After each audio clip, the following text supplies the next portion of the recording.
ओम नमः शिवाय, जय श्री राम। आज हम बात करेंगे छिपकली का दिखना। सपनों में कभी-कभी आपको छिपकली दिख जाता है। अचानक से लग रहा है कि जैसे वो आपके शरीर पे चढ़ रहा है या फिर आपके मतलब एक तरह से वो डरवा रहा है, यानी छिपकली का डरवाना। तो कहीं न कहीं छिपकली का सपने में दिखना ये क्या संकेत है? तो पहले बात की छिपकली जो होती है वो हमारे घर में फ़ोटो, घड़ी के पास ही रहती है या फिर वो कहीं न कहीं उसके पीछे छुपी रहती है, यानी घर से भागती नहीं है, कितना भी आप भगा लें।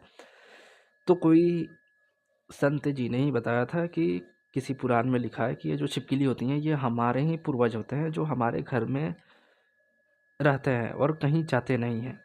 और कोई-कोई माँ लक्ष्मी से भी जोड़ता है, पर कहीं न कहीं मेरे को लगता है कि ये हमारे घर के पूर्वज ही हैं। तो ये रियल में हमारे पूर्वज ही होते हैं क्योंकि ये घर पे ही रहते हैं और घर से दूर नहीं जाते हैं। आप छिपकली को कितना भी साफ-सफाई कर लो पर वो घूम फिर के आपके घर में आ ही जाती है। तो ये सपने में जो छिपकली का दिखना या फिर वो आपको डरवा रही है या फिर आपके शरीर पे चढ़ रही है, ये कहीं न कहीं पूर्वजों का संकेत है। यदि वो डरवा रही है तो पूर्वज आपको संकेत दे रहे हैं कि तुम मेरे लिए कुछ नहीं कर रहे हो या फिर एक तरह से पूर्वज बहुत नाराज़ हैं, वो डाँट फटकार रहे हैं।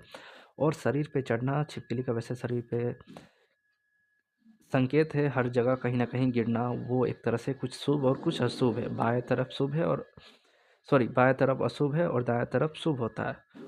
तो ऐसा संकेत देती हैं छिपकली, पर कहीं न कहीं सपने में जब आती हैं तो ये पूर्वज का एक तरह से कुछ न कुछ संकेत है, देना है जो आपको बता रहा है। जैसे कि वो छिपकली आपको देख के आप डर रहे हैं या फिर वो फुफकार लगा रही है, तो कहीं न कहीं पूर्वज आपको डाँट फटकार रहे हैं कि तुम मेरे लिए कुछ नहीं करते हो। तो कहीं न कहीं वो डाँट रहे हैं या फिर यदि वो चुपचाप छिपकली गिर के आपके सही से चली जाती है तो पूर्वज एक तरह से संकेत दे रहे हैं कि तुम्हारे साथ हम हैं और तुम्हारा आगे कोई भी काम में हम सपोर्ट करेंगे। तो ये वो संकेत छिपकली का दिखना सपने में ये संकेत देता है।